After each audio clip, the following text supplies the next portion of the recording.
आधी ठंडी आधी गर्मी वाला जादुई गांव। हे भगवान, बड़ी ठंड है। हाय, ये ठंडी ठंडी हवा सीधे जाकर हड्डियों में चुभ रही है। राम जी ही बचाएं ऐसी कड़ाके की ठंड से। पता नहीं ये कैसा जादुई गांव है, पूरे साल बर्फ ही गिरती रहती है। भला होता कि हमारे जादुई गांव में सर्दी नहीं बल्कि 6 महीने ठंड और 6 महीने गर्मियां होती। जहाँ एक तरफ बूढ़ी जमुना अपने जादुई गांव में बर्फ गिरने से दुखी थी, तो वहीं दूसरी तरफ गर्म हिस्से में लू बह रही थी और लावे जितनी गर्मी थी। जुगनी पानी लेके मीलों पैदल चलते हुए घर जा रही थी। हे भगवान, मैं तो पसीने से बिल्कुल नहा धो गई। आग लगे ऐसी गर्मी वाले जादुई गांव को। नदी तालाब सब सूखे पड़े हैं, कितने किलोमीटर दूर से चलकर पानी लाना पड़ता है। इससे लाख गुना अच्छा तो पहले का मौसम था, थोड़ी तो दिक्कत परेशानी होती थी। इस तरह ठंड देखने के लिए तरसना तो नहीं पड़ता था। खैर, बोया पेड़ बबूल का तो आम कहाँ से होगा।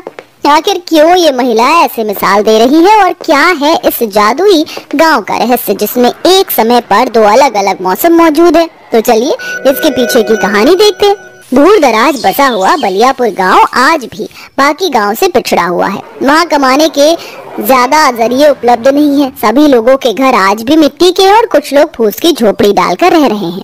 गांव में केवल रोजगार के 2 ही साधन मौजूद है, खेती बाड़ी और ईंट की भट्टी।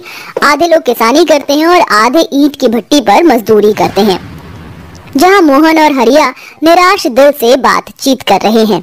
हम किसान लोगों ने दिन रात खून पसीना बहाकर एक एक दिन इस जमीन पर इस उम्मीद से मेहनत की कि खेत में दिन रात हल चलाया, बीज लगाया, खाद पानी दिया कि इस बार हमारी खेत की फसल बहुत अच्छी होगी तो हम साल भर पेट भर कर खा सकेंगे।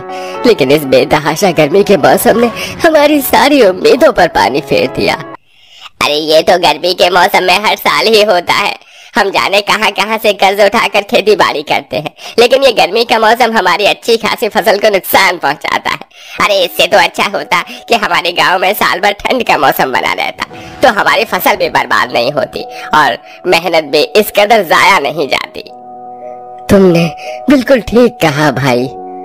अरे तुम किसान लोगों को तो केवल अपनी अपनी पड़ी है। अरे हम मजदूरों के बारे में कौन सोचेगा। हमारी भट्टी तो गर्मी के मौसम में ही चलती है, सर्दियों में तो काम ही नहीं निकलता है। ऐसे में हम अपने परिवारों की रोटी पानी कैसे चलाएंगे, कभी सोचा है? अरे तुम लोग भी हमारी तरह खेती कर लो, किसने मना किया है? ज्यादा लंबी लंबी बातें मत फेंको बरखुरदार। अरे तुम लोगों की तरह हमारे पास खेती करने के लिए जमीन भी तो होनी चाहिए ना। इस तरह मौसम को लेकर लोगों के बीच में लड़ाइयाँ शुरू हो जाती हैं। तभी गांव की सबसे बूढ़ी महिला सीता काकी आकर दोनों का झगड़ा सुलझाती है। अरे क्या हो गया है तुम दोनों को? इस तरह से लड़ाई क्यों कर रहे हो? एक ही गांव में रहकर इस तरह से एक दूसरे के खून के प्यासे बने हो। पहले ही हम लोग इतने दुख तकलीफों में अपना पेट भर रहे हैं। भाई भाई की तरह रहो, भगवान से प्रार्थना करो, वो सबका बेड़ा पार लगाएंगे।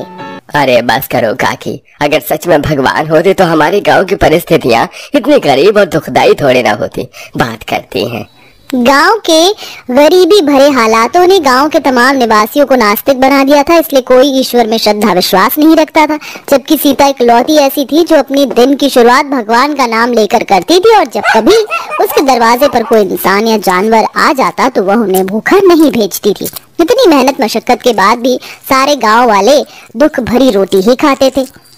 जहाँ दीना अपनी पत्नी कम्मो से बोलता है, अरे थोड़े दिनों में ठंड का मौसम शुरू होने वाला है कम्मो, फिर ईंट भट्टी बंद रहेगी। समझ नहीं आ रहा है ये ठंड के 3-4 महीने कैसे कटेंगे। यही चिंता तो मुझको भी खाई जा रही है जी। हम तो गरीब आदमी हैं, डेली के कमाने खाने वाले। राम जाने क्या होगा।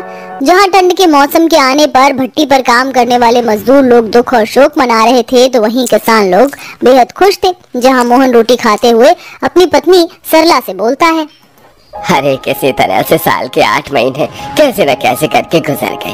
अब तुम देखना सरला, इस बार मैं ठंड के मौसम में अपने खेत में आधे हिस्से में मकई और आधे हिस्से में सरसों उगाऊंगा।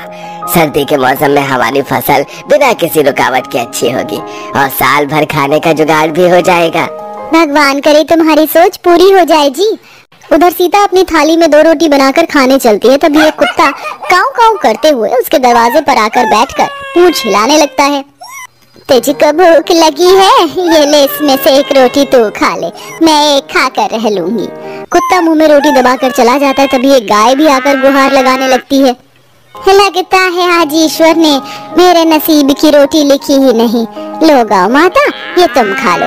गाय रोटी खा लेती है, तभी वह गाय देवी पार्वती बन जाती है। सीता, मैं तुम्हारे मददगार भावना से खुश हुई, इसलिए इस प्रकृति की सृजनहार होते हुए मैं इस गांव के आधे भाग को ठंडे गांव और आधे भाग को गर्मी वाले गांव में हो जाने का वरदान देती हूँ, ताकि सबकी अड़चनें दूर हो जाएं। किंतु याद रखना, इस गांव में अब इस 2 मौसम के अलावा और कोई तीसरा मौसम नहीं आएगा। तुम्हें पूरे साल इसी एक मौसम के सहारे रहना होगा। हम सबको स्वीकार है देवी, हम रह लेंगे। ठंड का मौसम हम किसानों के लिए लाभकारी है। हाँ हाँ, हम भी इस गर्मी के मौसम में खुश हैं। तो फिर ठीक है, आज से इस एक गांव के अंदर 2 मौसम रहेंगे सदा के लिए। देवी के वरदान स्वरूप जादुई गांव में लोग कुछ दिन तो खुशी खुशी रहने लगते हैं, लेकिन थोड़े वक्त के बाद कुढ़ने लगते हैं। जहां साल भर गर्मी पड़ने के चलते मिट्टी पेड़ पौधे अपना संतुलन खो देते हैं, जमीन से नमी चली जाती है, नदी तालाब सूख जाते हैं। मजदूर लोग पसीने में तरबतर ईंट बना रहे थे। हे भगवान, इस गर्मी वाले शुष्क मौसम ने तो उबाल कर रख दिया है। इससे भली तो ठंड थी। अरे तुमने बिल्कुल ठीक कहा भाई। देखो, इस नवंबर दिसंबर में भी गर्मी के मौसम में थोड़ी भी राहत नहीं है। दिन रात बस लू चल रही है। ऐसा लग रहा है रेगिस्तान में रह रहे हैं। जहाँ एक तरफ गर्मी वाले गांव के वासी दुखी थे, ठंड वाले गांव का भी कुछ ऐसा ही हाल था। कहानी के अंत में क्या हुआ, चलिए देखते हैं। जहाँ सरला शीला दिन रात की बर्फबारी और ठंड से बिल्कुल उकता चुकी थी। इस ठंड ने बड़ा उकता दिया है बहन, जहाँ देखो बर्फ ही बर्फ है। इतने दिनों से सूरज का मुंह भी नहीं देखा है। सही बोल रही हो बहन, ये जादुई ठंडा गांव तो श्राप के जैसा लग रहा है। इससे अच्छा तो पहले वाला मौसम था। न लकड़ी मिल रही है, जहाँ देखो दिन भर कोहरा ही कोहरा छाया है। खिली धूप देखने की इच्छा हो रही है मेरे दिल में।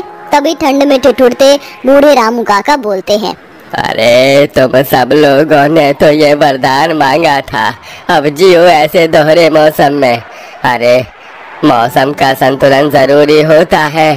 ईश्वर ने जो बनाया था अच्छा बनाया था।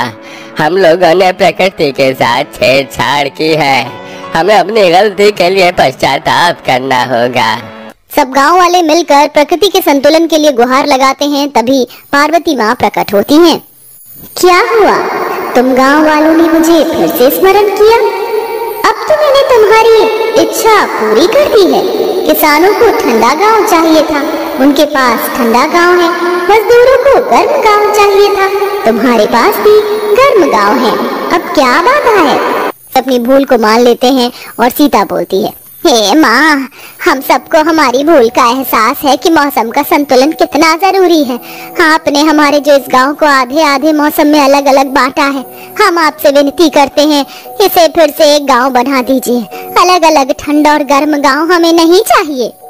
आखिरकार तुम्हें इस बात का एहसास हो गया कि मौसम का संतुलन कितना जरूरी है। पतझड़, ठंड, गर्मी, बारिश, सारे मौसम जरूरी हैं। इसलिए मैं वरदान देती हूँ, ये गांव अब पहले से भी सुंदर मौसम वाला गांव होगा, जहाँ तुम सब दुख नहीं आनंद से रह पाओगे। इस तरह अंत में वह गांव पहले की तरह वापस हो जाता है। सब लोग अब बिना दोष लगाए खुशी खुशी मिलजुल कर रहने लगते हैं।